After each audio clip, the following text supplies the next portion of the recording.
Okay, hello. We are continuing our lesson on the circulatory system. This is part two of that lesson.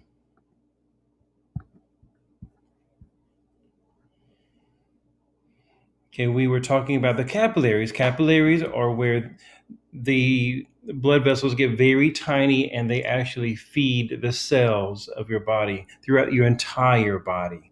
And then, as soon as the blood vessels are fed the oxygen goes into the blood, goes into the cells, and then the oxygen poor blood, which is we're going to call it blue today, goes out of that area back into the heart. The capillaries is at the cellular level. You can see them under a microscope. Very nice. So here are just the arteries in your hand and your wrist. Look at all the blood that goes into your fingertips so that you have good control and good circulation there. Heart, or otherwise known as cardio, this is the cutaway diagram of the heart.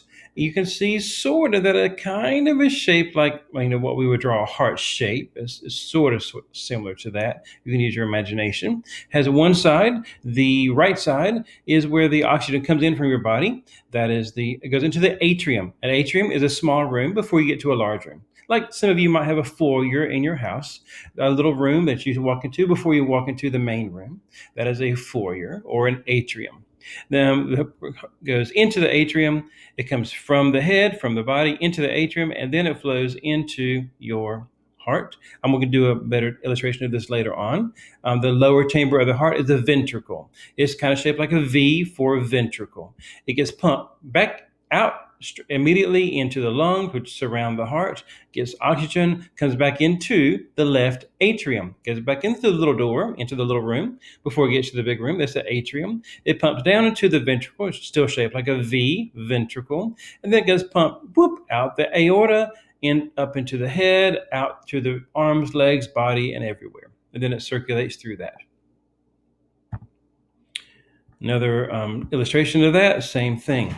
Now, your blood has different components to it. It's not just red liquid. It has a lot of different components to it.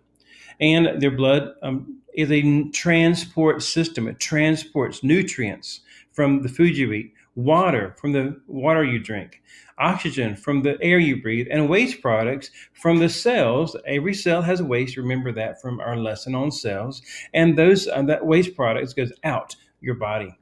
Okay. So red blood cells are kind of shaped like a donut or a Werther's candy or an inner tube you might float on in the water. So this is the way the red blood cells are shaped. There are 5 million cells in one drop of blood. That's a lot of cells in one drop of blood.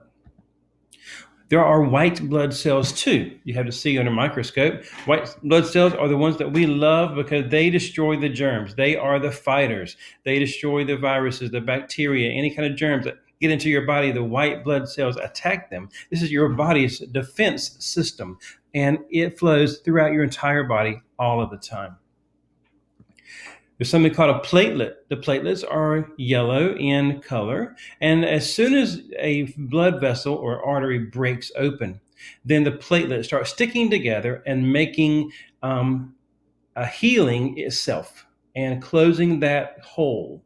And we like that because otherwise we would bleed out and keep bleeding and bleeding and bleeding and then not having blood left in our body, which would not be good for us. So if you ever seen like a scab and it has a yellow color, that are the results of all the platelets, all of the yellow things sticking together. Your yellow blood cells basically stuck together and make that yellow scab.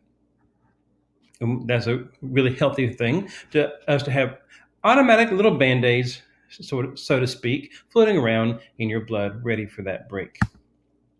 Plasma is the liquid that all these cells flow through. So you may have heard of plasma on TV recently with all the science going on about how to cure a virus. Well, the plasma helps carry all the cells through their body inside the tube. Now, the cutaway of the blood. This is part two of our lesson.